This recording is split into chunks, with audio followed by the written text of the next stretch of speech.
तो दोस्तों, आज मैं आप लोगों के लिए एक बहुत ही डरावनी कहानी लेकर आया हूं। यह कहानी है एक ट्रक ड्राइवर, एक अनजाना रास्ता और एक जंगल जहां जाने वाला शायद ही कभी लौट पाया। उस रात बलवीर सिंह ने जो देखा, उसने उसकी जिंदगी हमेशा के लिए बदल दी। तो दोस्तों, कहानी शुरू करने से पहले मुझे आपसे एक छोटी सी रिक्वेस्ट है कि अगर आप लोग मेरे चैनल पर नए हैं तो मेरे चैनल को सब्सक्राइब करें और मेरी वीडियो को लाइक करें। तो चलिए दोस्तों, बिना समय बर्बाद किए कहानी शुरू करते हैं। मेरा नाम बलवीर सिंह है। 15 साल से ट्रक चला रहा हूं। न जाने कितने हाईवे, कितने गांव, कितने शहर देख चुका हूं, लेकिन उस रात जो हुआ उसने मेरी जिंदगी भर की हिम्मत हिला दी। उस दिन लुधियाना से नागपुर माल लेकर निकला था। सफर लंबा था, लेकिन आदत हो गई थी। भिलाई के करीब पहुंचा ही था कि ट्रैफिक पुलिस ने हाथ देकर रोक लिया। उन्होंने बताया कि आगे सड़क की मरम्मत चल रही है, इसलिए ट्रक को डायवर्जन से निकालना होगा। मैंने सोचा, कोई बात नहीं, नया रास्ता होगा, लेकिन मंजिल तक तो पहुंचना ही है। उन्होंने हाथ से इशारा किया।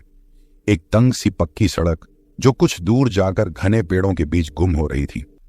जैसे ही ट्रक उस रास्ते पर मुड़ा, आसपास का माहौल बदल गया। शहर की हलचल, गाड़ियों का शोर, सब पीछे छूट गया। अब बस इंजन की घरघराहट और टायरों की रगड़ की आवाज थी। आसमान पर बादल छाए हुए थे और हल्की हल्की हवा चल रही थी, लेकिन हवा में एक अजीब सी ठंडक थी और एक दबाव जैसा। कुछ ही किलोमीटर बाद मोबाइल का नेटवर्क चला गया। सोचा, जंगल में तो ऐसा होता है, लेकिन यहां हवा भी कुछ अलग लग रही थी। एक भारीपन, जैसे कोई अदृश्य चीज ट्रक के साथ साथ चल रही हो। रास्ता बेहद सुनसान था। दोनों तरफ ऊंचे ऊंचे पेड़, जिनकी डालियां सड़क के ऊपर तक झुक आई थीं। दूर से देखने पर लगता जैसे काले बादलों की छत बन गई हो। सड़क पर कहीं कहीं पुराने पत्तों के ढेर पड़े थे और बीच बीच में कोई अजीब सी काई जमी हुई थी। करीब 20 मिनट चला ही था कि मैंने देखा, सड़क पर एक टूटा हुआ बिजली का खंभा गिरा है। उसकी तारें लटक रही थीं, लेकिन अजीब बात यह थी कि उनमें से कोई चिंगारी नहीं निकल रही थी, जैसे बिजली ही ना हो। ट्रक को धीरे से एक तरफ करके मैं उसे पार कर गया। आगे बढ़ते बढ़ते लगा, यह रास्ता जैसे खत्म ही नहीं हो रहा। गूगल मैप तो पहले ही बंद हो चुका था और कोई बोर्ड भी नहीं दिख रहा था। अचानक हेडलाइट की रोशनी में कुछ चमका। सड़क के किनारे एक पुरानी सी बस खड़ी थी। पेंट उखड़ा हुआ, शीशे टूटे हुए, टायर पिचके हुए, लेकिन उसका पिछला दरवाजा हल्का सा खुला था, जैसे कोई अभी अभी अंदर गया हो। दिल में हल्का सा डर हुआ, लेकिन सोचा शायद कोई छोड़ी हुई गाड़ी होगी। ऐसे जंगल में तो कई बार गाड़ियां खराब होकर छोड़ दी जाती हैं। मैं आगे बढ़ने ही वाला था कि ट्रक के ठीक सामने एक और डायवर्जन बोर्ड दिखा, लकड़ी का बना हुआ, जिस पर लाल रंग से लिखा था, रात में यहां रुकना मना है। मेरी रफ्तार अपने आप धीमी हो गई। सोचने लगा, यह कैसा बोर्ड है? किसी डायवर्जन पर ऐसे चेतावनी के बोर्ड तो नहीं होते। जैसे ही आगे बढ़ा, सड़क और भी संकरी हो गई। हेडलाइट के दायरे के बाहर कुछ भी साफ नहीं दिख रहा था। हर तरफ सिर्फ पेड़ों की काली परछाइयां और पत्तों के बीच से आती एक सरसराहट, जो कभी दाहिनी तरफ से तो कभी बाईं तरफ से सुनाई देती। कभी कभी लगता जैसे कोई मेरे ट्रक के साथ साथ दौड़ रहा है। मैं शीशे से झांक कर देखता तो कुछ नहीं, बस काला साया जो पेड़ों के बीच गुम हो जाता। करीब आधा घंटा बीत चुका था। अब मुझे शक होने लगा कि शायद मैं गलत रास्ते पर आ गया हूं, लेकिन यहां तो मुड़ने की भी जगह नहीं थी। शाम के 7 बज चुके थे, लेकिन ऐसा लग रहा था जैसे आधी रात हो। जंगल के ऊपर काले बादल छाए हुए थे और बीच बीच में हवा तेज होकर पत्तों को हिला देती थी। हेडलाइट जल रही थी, मगर उसके आगे बस हल्की सी सफेद धुंध नजर आ रही थी, जैसे किसी ने जानबूझकर सामने का रास्ता ढक दिया हो। पेड़ों की टहनियां सड़क के ऊपर तक झुक आई थीं और कई बार ऐसा लगता जैसे कोई ऊपर से धीरे धीरे नीचे झांक रहा हो। वो एहसास इतना गहरा था कि मैं हर बार अनजाने में ऊपर देख लेता, मगर वहां बस अंधेरा और हिलती डालियां मिलती। इंजन की आवाज के बीच अचानक कहीं दूर से एक गहरी गुर्राहट सुनाई दी। ये कुत्ते जैसी नहीं थी, बल्कि कुछ भारी, कुछ अजनबी, जैसे जंगल का कोई बड़ा जंगली जानवर गुस्से में हो। मेरे हाथ अपने आप स्टीयरिंग पर और कस गए। पसीना हथेलियों में जमा होने लगा। धीरे धीरे ट्रक आगे बढ़ रहा था कि हेडलाइट की रोशनी में अचानक सड़क के किनारे एक और ट्रक खड़ा दिखा। पुराने मॉडल का, किनारों पर हल्की जंग लगी हुई, लेकिन उसका बोनट खुला हुआ था। मेरे मन में ख्याल आया, शायद कोई ड्राइवर फंसा होगा। ऐसे सुनसान जंगल में रुकना अच्छा नहीं, लेकिन अगर कोई मुसीबत में है तो मदद करनी चाहिए। साथ ही ये मौका रास्ता पूछने का भी था, क्योंकि मुझे अब तक अंदाजा नहीं था कि ये डायवर्जन कहाँ खत्म होगा। मैंने धीरे धीरे ब्रेक लगाकर ट्रक उस गाड़ी के पास रोका। ट्रक के केबिन का दरवाजा खुला हुआ था, लेकिन अंदर अंधेरा था। बोनट के पास कोई दिखाई नहीं दे रहा था। मैंने खिड़की से सिर निकालकर आवाज दी, ओ भाई, कोई है क्या? कोई जवाब नहीं आया। सन्नाटा इतना गहरा था कि मेरी अपनी आवाज पेड़ों से टकरा कर लौट आई। मैंने फिर जोर से पुकारा, अरे मदद चाहिए क्या? फिर भी कोई हलचल नहीं। मेरा मन नहीं माना तो मैं इंजन चालू छोड़कर नीचे उतरा। ठंडी हवा सीने से टकराई और पसीना अचानक ठंडा हो गया। वो ट्रक पहली नजर में किसी कबाड़ खाने से निकला हुआ लगता था। बॉडी जगह जगह से जंग लगी, दरवाजों पर पेंट उखड़ा हुआ, टायरों के बीच बेलें लिपटी हुई जैसे सालों से वहीं खड़ा हो। एक शीशा पूरी तरह टूटा था और बचे हुए शीशे पर मोटी धूल और जाले जमे थे। लेकिन ये सब देखकर जो बात मुझे सबसे ज्यादा चुभी वो थी उसका इंजन। मैं पास गया, हाथ रखकर देखा। इंजन गर्म था। ऐसा तभी हो सकता था जब ट्रक हाल ही में चला हो। मेरी रीढ़ में एक ठंडी लहर दौड़ गई। अगर ये सालों से खड़ा है तो इंजन गर्म कैसे? और अगर ये अभी अभी चला है तो ड्राइवर कहाँ है? मैंने इधर उधर नजर दौड़ाई। चारों तरफ बस घना जंगल, पेड़ों के बीच अंधेरा और बीच बीच में दूर से आती किसी अज्ञात जानवर की आवाज। हवा में मिट्टी और गीली पत्तियों की गंध के साथ एक हल्की सी सड़ान भी थी। मैं धीरे धीरे ट्रक के दरवाजे के पास गया। दरवाजा आधा खुला था, कुंडी टूटी हुई। मैंने सावधानी से झांककर अंदर देखा। सीटों पर धूल जमी थी, लेकिन एक कोने में ताजा कीचड़ के निशान थे, जैसे किसी ने अभी अभी गीले जूतों के साथ वहां कदम रखा हो। मेरे गले से खुद ब खुद थूक निकलने की आवाज आई। उसी समय केबिन के अंदर से एक अजीब सा बदलाव हुआ। सीटों के बीच से एक हल्का सफेद धुआं उठने लगा। ये धुआं धुएं जैसा नहीं था, इसमें एक अजीब सी ठंडक थी और वो धीरे धीरे दरवाजे से बाहर फैलने लगा। मैं पीछे हटने ही वाला था कि कानों में एक बेहद धीमी लेकिन साफ आवाज आई, रुक जा। यह आवाज इतनी पास से आई थी कि लगा जैसे कोई मेरे ठीक कान के पास फुसफुसा रहा हो। मैं झटके से पीछे मुड़ा, लेकिन वहां कोई नहीं था। अब मेरी सांसें तेज हो चुकी थीं। मैं एक पल भी वहां और खड़ा नहीं रहना चाहता था। तेजी से अपने ट्रक की तरफ दौड़ा, केबिन में चढ़ा और तुरंत इंजन चालू कर दिया। इंजन की गड़गड़ाहट जैसे मुझे थोड़ी हिम्मत दे रही थी।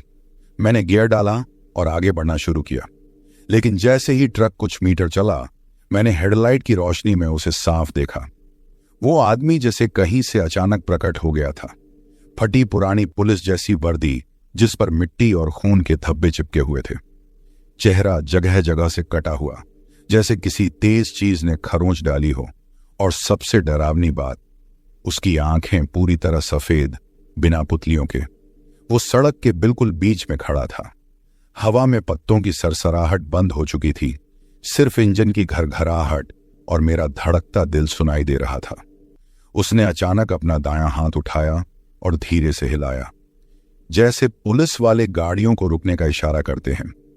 मेरे हाथ स्टीयरिंग पर जमे हुए थे, लेकिन पैरों ने ब्रेक दबाने से साफ इनकार कर दिया। दिल कह रहा था कि अगर मैं रुका तो शायद दोबारा इंजन स्टार्ट करने का मौका ही न मिले। मैंने गहरी सांस ली और एक्सीलरेटर पर जोर से दबाव डाल दिया। ट्रक गरजता हुआ उसकी तरफ बढ़ा। दूरी हर सेकंड घट रही थी। 50 फीट, 30 फीट, 10 फीट, और जैसे ही ट्रक उसके पास पहुंचा, वो अचानक गायब हो गया। कोई आवाज, कोई छाया, कुछ भी नहीं। बस सड़क खाली थी, जैसे वहां कोई खड़ा ही ना हो। मैंने राहत की एक लंबी सांस ली, लेकिन यह राहत सिर्फ कुछ सेकंड के लिए थी। रियर व्यू मिरर में मैंने अनजाने में नजर डाली और वहां जो देखा उसने मेरी रीढ़ में ठंडक भर दी। वो आदमी फिर से दिखाई दे रहा था। अब वो मेरे ट्रक के पीछे पीछे दौड़ रहा था, लेकिन उसकी चाल इंसानों जैसी नहीं थी। उसके पैर जैसे जमीन को छू ही नहीं रहे थे। वो ऐसे आगे बढ़ रहा था जैसे हवा में तैर रहा हो, लेकिन उसकी रफ्तार ट्रक जितनी थी। मेरा गला सूख गया। मैंने ट्रक की रफ्तार और बढ़ा दी। गियर बदलते वक्त हाथ कांप रहे थे। इंजन गरज रहा था, लेकिन रियर व्यू मिरर में वो उतनी ही दूरी बनाए रखे था। न पीछे हो रहा था, न आगे आ रहा था। अब उसकी सफेद आंखें सीधा मेरी आंखों में घुसती महसूस हो रही थीं, भले ही वो कई मीटर दूर था। मेरा दिमाग मानने को तैयार नहीं था, लेकिन दिल कह रहा था कि ये कोई इंसान नहीं है। कुछ 100 मीटर आगे जाकर सड़क में तेज मोड़ आया। मैंने मोड़ काटा और सोचा कि शायद वो अब दिखाई न दे, पर जैसे ही मैंने फिर मिरर में झांका, वो वहां भी था, अब पहले से भी करीब, बस कुछ गज की दूरी पर। उसकी सांस लेने की कोई आवाज नहीं थी, न ही दौड़ने की थकान, बस एक सर्द सन्नाटा। और उस सन्नाटे में मेरी अपनी धड़कन इतनी तेज थी कि कानों में गूंज रही थी। अब मुझे लगने लगा कि वो बस पीछा नहीं कर रहा, वो मेरा इंतजार कर रहा है, जैसे सही वक्त आते ही वो मेरे साथ केबिन में आ जाएगा। मैंने खुद को संभालने की कोशिश की, पर हाथों की पकड़ ढीली पड़ रही थी। तभी अचानक उसने अपनी रफ्तार बढ़ा दी और एक झटके में मिरर से गायब हो गया। मैंने सोचा कि शायद वो पीछे रह गया, लेकिन कुछ ही पलों में ट्रक के दाईं ओर हेडलाइट के बिल्कुल किनारे एक काली सी परछाई तैरती हुई नजर आई। मैं सीधा आगे देख रहा था, लेकिन आंखों के कोने से देख सकता था कि वो अब सड़क के किनारे किनारे मेरे बराबर चल रहा है। मेरा मन हुआ कि मैं आंखें बंद कर लूं, लेकिन डर था कि कहीं सड़क से ही न उतर जाऊं। कुछ सेकंड बाद उसने अपना चेहरा मेरी तरफ घुमाया। सफेद आंखें, फटी वर्दी और होंठों पर एक हल्की सी टेढ़ी मुस्कान। ये नजारा देखकर मैंने लगभग ट्रक से उछलने जितना झटका खाया। मैंने तेजी से एक्सीलरेटर दबाया और सड़क पर पूरा ध्यान जमाने की कोशिश की। मैंने ट्रक की रफ्तार जितनी हो सकती थी उतनी बढ़ा दी। इंजन चीख रहा था। गियर बदलते वक्त हाथ पसीने से फिसल रहे थे, लेकिन वो अजनबी पीछे से धीरे धीरे पास आता जा रहा था। ऐसा लग रहा था जैसे सड़क उसके लिए कोई मायने ही नहीं रखती। वो दौड़ नहीं रहा था, तैर रहा था, लेकिन उसकी रफ्तार मेरे ट्रक के बराबर थी। हेडलाइट की झिलमिलाहट में उसकी शक्ल साफ दिख रही थी। चेहरे पर कोई भाव नहीं, बस 2 सफेद बिल्कुल खाली आंखें और मुंह इतना चौड़ा खुला कि गले के अंदर का काला अंधेरा साफ दिख रहा था। कोई इंसान इतना मुंह खोल ही नहीं सकता। मेरा सीना तेजी से ऊपर नीचे हो रहा था, सांसें भारी हो चुकी थीं। मैंने एक पल के लिए मिरर में देखा और तभी ट्रक के पीछे जोरदार धक्का लगा। आवाज ऐसी आई जैसे किसी ने पूरी ताकत से लोहे की दीवार पर मुक्का मारा हो। ट्रक झटका खाकर हिल गया और मेरे हाथ स्टीयरिंग पर और कस गए। मेरी समझ में नहीं आ रहा था कि यह क्या हो रहा है। धक्का इतना तेज था कि अगर पीछे कोई इंसान होता तो उसका बचना नामुमकिन था, लेकिन वो अब भी पीछे था, उतनी ही दूरी पर, उतनी ही रफ्तार से। डर के मारे मैंने हॉर्न बजाना शुरू कर दिया। हॉर्न की तेज आवाज जंगल के सन्नाटे को चीर रही थी, लेकिन किसी मदद की उम्मीद बेकार थी। यहां कोई सुनने वाला नहीं था। तभी सड़क के किनारे हेडलाइट में एक पुराना टूटा हुआ बस स्टॉप दिखाई दिया। पेंट उखड़ा हुआ, छत पर काई जमी हुई और दीवारों पर पुराने पोस्टरों के फटे टुकड़े लटक रहे थे। उसके पास एक टूटी हुई लकड़ी की बेंच थी जिस पर आधा हिस्सा गायब था। मेरे दिमाग में ख्याल आया कि शायद वहां ट्रक रोककर थोड़ा संभल जाऊं, सोच लूं कि आगे क्या करना है। लेकिन उसी पल मेरे दाहिने कान के बिल्कुल पास एक ठंडी रेशमी फुसफुसाहट गूंजी। रुक मत। यह आवाज बिल्कुल वैसी ही थी जैसी मैंने उस पुराने ट्रक से उठते धुएं में सुनी थी, ठंडी, धीमी और अंदर तक चुभ जाने वाली। मेरे पूरे शरीर में झुरझुरी दौड़ गई। पसीना अब गर्दन से नीचे बह रहा था। मैंने बिना दूसरा विचार किए एक्सीलरेटर और दबा दिया। अब रफ्तार इतनी थी कि टायर सड़क पर चीख रहे थे। पेड़ तेजी से पीछे छूटते जा रहे थे, लेकिन उस अजनबी की दूरी नहीं बदल रही थी। कभी वो पीछे मिरर में दिखता तो कभी सड़क के किनारे पेड़ों के बीच से मेरे बराबर चलता हुआ नजर आता। अचानक उसने कुछ ऐसा किया जिसने मेरी सांसें रोक दी। उस सीधे ट्रक के बगल में आ गया, जैसे हवा में तैरते हुए। उसके पैर जमीन से कई इंच ऊपर थे। उसने अपना चेहरा मेरी ओर घुमाया और मुंह धीरे धीरे और चौड़ा होने लगा, इतना कि गाल फटने लगे। वहां से कोई आवाज नहीं, बस एक ठंडी नमी भरी सड़ांत का झोंका मेरे केबिन तक आ पहुंचा। मैंने डर के मारे स्टीयरिंग सीधा रखा, लेकिन नजरें उस पर टिकी रहीं और फिर वो अचानक गायब हो गया। सिर्फ 1 सेकंड के लिए लगा कि शायद सब खत्म हो गया, लेकिन अगले ही पल मेरे ट्रक के ऊपर से जोरदार धमाके की आवाज आई, जैसे कोई भारी चीज धातु पर कूदी हो। छत हल्की सी अंदर धंस गई। अब मैं चीखना चाहता था, लेकिन गले से आवाज ही नहीं निकल रही थी। मैंने जितना हो सकता था उतना एक्सीलरेटर दबाया। इंजन अपनी आखिरी ताकत से गरज रहा था, लेकिन डर अब मेरे खून में दौड़ चुका था। करीब 5 किलोमीटर आगे बढ़ते हुए मुझे ऐसा लग रहा था जैसे ट्रक का इंजन भी राहत की सांस ले रहा हो। अंधेरा थोड़ा थोड़ा छंट रहा था और पेड़ों की दीवारें जो अब तक दोनों तरफ खड़ी थीं, अचानक खत्म होने लगी। कुछ ही पलों में सड़क एकदम खुली और सामने दूर दूर तक बिछी पीली रोशनी दिखाई देने लगी। दूर कहीं टिमटिमाती बत्तियां, जैसे कोई गांव नजदीक हो।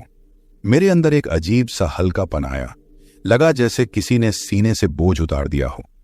लेकिन साथ ही मन के कोनों में डर का ठंडा टुकड़ा अब भी चिपका हुआ था। ट्रक गांव के किनारे पहुंचा तो सबसे पहला ढाबा दिखाई दिया। छोटी सी दुकान, ऊपर टीन की छत, बाहर बेंचें और एक चूल्हे पर उबलता हुआ बड़ा सा पतीला। मैंने ट्रक किनारे लगाया और उतरकर सीधा अंदर गया। गले में जैसे पपड़ी जम गई थी। पानी का गिलास हाथ में आया तो मैंने एक ही सांस में खत्म कर दिया।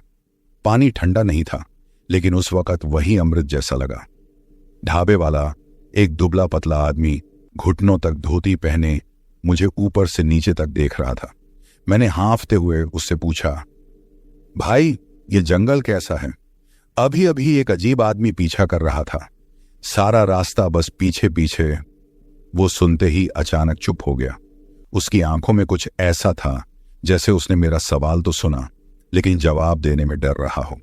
उसने धीरे से चूल्हे पर उबलती चाय में चम्मच हिलाई, फिर लगभग फुसफुसाते हुए बोला, तू जिंदा है, यही तेरी किस्मत है। लहजे में अजीब सा ठंडापन था। मैंने हैरानी से उसे देखा। मतलब? वो पास आकर बोला, भाई कई ट्रक ड्राइवर वहां से निकलने के बाद कभी वापस नहीं आए, और जो आए उनकी हालत तेरी तरह हिल गई थी। मेरे हाथ में पकड़ा गिलास थोड़ा कांप गया। मैंने बैठने के लिए बेंच पर जगह ली। सामने से हल्की ठंडी हवा आ रही थी, लेकिन ढाबे की पीली रोशनी में भी मेरा मन भारी था। ढाबे वाले ने मेरी तरफ झुकते हुए कहा, तूने उस आदमी का चेहरा साफ देखा था? मैंने थोड़ा सोचा और सिर हिलाया। हां, पर वो अजीब था। उसका चेहरा जैसे इंसान का हो ही नहीं सकता। आंखें बिल्कुल स्थिर और होंठों पर हल्की सी मुस्कान। बिना पलक झपकाए देख रहा था। ढाबे वाले के चेहरे पर चिंता की लकीरें गहरी हो गईं। भाई, यहां के लोग उसे रात का मुसाफिर कहते हैं वो कभी सवारी बनकर बैठ जाता है, कभी पीछा करता है, और अगर किसी ने डर कर ट्रक रोका तो फिर वो ट्रक या ड्राइवर दोनों वापस नहीं मिलते। मेरे बदन में ठंडक दौड़ गई। गले का पानी जैसे वहीं अटक गया। मैंने धीरे से पूछा, और अगर कोई नहीं रुकता? ढाबे वाला बोला, तो जैसे तू बच गया वैसे निकल जाता है, लेकिन कई बार वो तेरा पीछा करके गांव तक भी आ जाता है। उसकी बात सुनकर मैंने सहज ही सड़क की तरफ देखा। गांव के किनारे अंधेरा फैला था और वहां से जंगल की काली परछाई अब भी दिखाई दे रही थी। मुझे लगा जैसे उस अंधेरे के भीतर कोई खड़ा होकर मुझे देख रहा हो। ढाबे वाले ने अचानक मेरी तरफ चाय का गिलास सरका दिया। पी ले, रात अभी लंबी है। मैंने चाय के गर्म घूंट लिए, लेकिन मन में वो साया अब भी घूम रहा था। बाहर से किसी ट्रक के हॉर्न की आवाज आई, लेकिन वो एकदम अलग थी, खिंची हुई, लंबी और अजीब। ढाबे वाला चुपचाप दरवाजे के पास गया और सड़क की ओर देखने लगा। मैंने भी झांक कर देखा। सड़क पर दूर एक ट्रक धीमे धीमे आ रहा था, लेकिन उसमें हेडलाइट की रोशनी नहीं थी, बस सिलुएट जैसा काला आकार बढ़ता हुआ नजर आ रहा था। ढाबे वाला मेरी तरफ मुड़ा और फुसफुसाकर बोला, अंदर बैठ, खिड़की से मत देखना। उसकी आवाज में घबराहट थी। मैं भी चुपचाप बेंच पर बैठ गया। कुछ पल बाद बाहर से ट्रक के गुजरने की भारी सी आवाज आई, लेकिन कोई इंजन की गड़गड़ाहट नहीं। बस पहियों के रगड़ने की अजीब चरमराहट। उस वक्त ढाबे की हवा तक जैसे थम गई थी। मैं सांस रोके बैठा रहा जब तक वो आवाज दूर नहीं हो गई। ढाबे वाला वापस आया और बोला, देखा, वो वही है जो भी जंगल से गुजरते वक्त उससे मिलता है, उसका पीछा ये पूरी रात करता है। मैंने मन ही मन सोचा, अगर मैं 5 किलोमीटर और जंगल में रुक गया होता तो शायद। ढाबे वाले ने मेरे सामने थाली में रोटी रख दी, लेकिन भूख जैसी खत्म हो चुकी थी। बस इतना ही कहा, भाई आज रात यहीं रुक जा, गांव में ही ठहर, सुबह निकलना। बाहर की सड़क अब भी डरावनी थी, लेकिन गांव की हल्की हल्की आवाजें, बकरियों की घंटियां, कहीं दूर कुत्ते के भौंकने की आवाज कुछ सुकून देती थी। फिर भी उस अंधेरे की तरफ मेरी नजर बार बार जा रही थी, जैसे वो मुस्कुराता हुआ साया अब भी मुझे देख रहा हो। उस रात मैंने ढाबे के पीछे बने छोटे से कमरे में सोने की कोशिश की, लेकिन नींद आई ही नहीं। बीच बीच में लगता कोई दरवाजे के पास खड़ा है, जैसे इंतजार कर रहा हो कि मैं बाहर निकलूं। सुबह जब आंख खुली, सूरज निकल चुका था। बाहर चहल पहल थी। ढाबे वाले ने मुस्कुराकर कहा, जा भाई, अब तू सुरक्षित है, दिन में वो कुछ नहीं करता। उस दिन के बाद से मैंने उस डायवर्जन वाली सड़क की ओर कभी नजर उठाकर देखना भी मुनासिब नहीं समझा। मेरा दिल कहता था कि जो कुछ भी वहां हुआ उसे भूल जाऊं, पर दिमाग बार बार उस रात की घटनाओं को दोहराता रहता था। मैंने अपने ट्रक को सीधे उस जंगल के रास्ते से दूर रखने का फैसला कर लिया, चाहे वो काम के लिए मुझे कितना भी लंबा चक्कर काटना पड़े। 15 साल की ट्रक ड्राइविंग की जिंदगी में मैंने कई तरह के अनुभव देखे और झेले। सड़कों की अनगिनत कहानियां, रात के सन्नाटे में होने वाली अजीब घटनाएं और कई बार खुद को मौत के मुंह से वापस लाना भी। लेकिन उस अजनबी का चेहरा और उसकी वो खाली सफेद आंखें जो बिल्कुल जीवित नहीं लगती थीं, मेरे मन में एक अलग तरह का डर छोड़ गई थी। मैं कई बार सोचता, क्या सच में वो इंसान था या फिर कोई भूत या आत्मा जो उस जंगल की कहानियों में बसती थी। कई बार अपने आप से सवाल करता कि क्या ये सब मेरा भ्रम था, थकान की वजह से दिमाग का कोई खेल, या फिर सच में उस रात कुछ असामान्य हुआ था। लेकिन जवाब कभी नहीं मिला। जब भी मैं लंबी ड्राइव पर निकलता, खासकर जब रात के समय अकेले सड़कों पर होता, तो मेरा मन सचमुच बेचैन रहता। रियर व्यू मिरर में अनजाने में नजर दौड़ाता तो कई बार वो चेहरा मुझसे टकराता। वो सफेद आंखें जिनमें कोई जान नहीं थी, लेकिन फिर भी वह मुझे घूर रही थी। वो खाली चेहरा, जैसे कोई साया मुझसे पीछा कर रहा हो। पहली बार जब मैंने यह महसूस किया तो दिल में एक ठंडक सी दौड़ी। मैंने तुरंत मिरर से नजर हटाई और जल्दी से अपना ध्यान सड़क पर लगा लिया, पर वो दृश्य मन से हटता नहीं था। कई बार तो ऐसा महसूस हुआ कि वह मुझसे इतना करीब है कि उसका साया मेरे ट्रक के पीछे टंगा हुआ है। मैंने अपने कई साथी ड्राइवरों से इस बारे में बात करने की कोशिश की, पर वे इसे केवल थकान और कल्पना का असर बताते। कहते, बलवीर, लंबी ड्राइव में ऐसा होता रहता है, दिमाग थक जाता है, परछाइयां दिखती हैं। पर मैं जानता था ये केवल कल्पना नहीं थी। मैं जानता था कि वो अजनबी कहीं ना कहीं सच में था और अभी भी है। कुछ रातें तो इतनी डरावनी होती कि मैं अपने ट्रक के दरवाजे अंदर से बंद कर लेता, हेडलाइट तेज कर देता और तेजी से चलता रहता, बिना एक बार भी पीछे देखने की हिम्मत किए। एक बार मेरी आंखें अचानक से मिरर की ओर गईं तो वहां सिर्फ खाली सड़क थी, पर जब मैं दूसरी बार देख रहा था तो एक मध्यम परछाई धीरे धीरे वहां से गुजरती हुई दिखाई दी। एक बार मैं उत्तर भारत के किसी सुनसान हाईवे पर था, रात के 1:30 बजे के आसपास। सड़क बिल्कुल खाली थी। अचानक मेरे रियर व्यू मिरर में मैंने देखा कि एक आदमी मेरे ट्रक के पीछे दौड़ रहा है, पर उसकी चाल पूरी तरह असामान्य थी, जैसे वो जमीन को छू नहीं रहा था। उसकी आंखें बिल्कुल सफेद थीं। मैंने हॉर्न बजाया, तेज रफ्तार से भागा, लेकिन वो पीछा करता रहा। मैं लगभग पागल हो गया। उस रात मैंने कई किलोमीटर तक रुकना मना किया। वह रात मेरे लिए एक और सच्चाई लेकर आई। डर सिर्फ किसी जगह तक सीमित नहीं रहता, वो कहीं भी कभी भी हमारे साथ हो सकता है। मैंने अपने मन को संभाला, खुद से कहा कि यह सिर्फ डर का खेल है और मैंने अब इसका सामना करना है। लेकिन डर ऐसा भी था जो किसी से छुपाया नहीं जा सकता। कुछ महीने पहले मैं अपने गांव लुधियाना गया था। वहां मैंने अपने पुराने दोस्तों से मुलाकात की। उन्होंने मुझसे पूछा कि अब तक मैंने उस जंगल वाले रास्ते पर वापस क्यों नहीं गया। मैंने उन्हें सारी बात बताई, लेकिन वे इसे मजाक समझते रहे। फिर एक दिन एक पुराने ड्राइवर से मुलाकात हुई जो मेरी तरह लंबे समय से ट्रक ड्राइविंग कर रहा था। उसने गंभीरता से मेरी बात सुनी और कहा, बलवीर भाई, मैं जानता हूं उस जगह की सच्चाई। वहां कुछ है जो सिर्फ हमारे जैसे ड्राइवरों को दिखता है। वो रात का मुसाफिर है जो कभी सवारी बनकर बैठता है तो कभी पीछा करता है। लोग कहते हैं कि अगर उसने किसी को पकड़ लिया तो फिर वो वापस नहीं आता। उसकी बातों ने मेरे मन को फिर से सिहरन से भर दिया। मैं सोचने लगा कि क्या मैं वाकई में भाग रहा हूं? क्या मैं उस अजनबी से बचा तो रहा हूं, पर वह कभी ना खत्म होने वाली दहशत है। वह रात अब भी मेरे सपनों में आती है। कई बार सपना देखता हूं कि मैं फिर उसी जंगल के रास्ते पर ट्रक चला रहा हूं। सड़क पर घने पेड़, हवा में अजीब सी चुप्पी, और अचानक वह सफेद आंखों वाला अजनबी सामने आ जाता है। मैं हॉर्न बजाता हूं, तेज रफ्तार से भागता हूं, पर वह पीछे पीछे चलता रहता है। और जब मैं जागता हूं तो पसीने से भीग चुका होता हूं।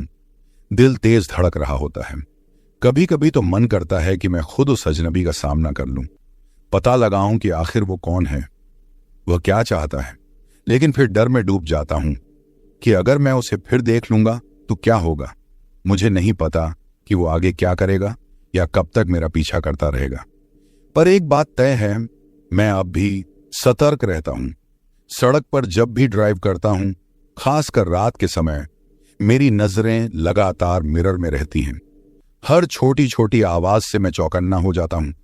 मुझे पता है वो कहीं दूर नहीं है, वो अभी भी मेरे पीछे है, मेरे साए में छुपा हुआ।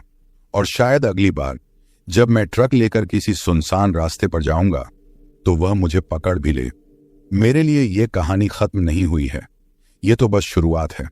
और शायद मेरी तरह कई और ड्राइवरों की जिंदगी में भी कोई रात का मुसाफिर अपनी कहानी लिख रहा है। रात के सन्नाटे में उस सफेद आंखों वाले अजनबी की कहानी जो ट्रक के पीछे चलता है, आज भी जिंदा है। और मैं अभी भी उससे भाग रहा हूं।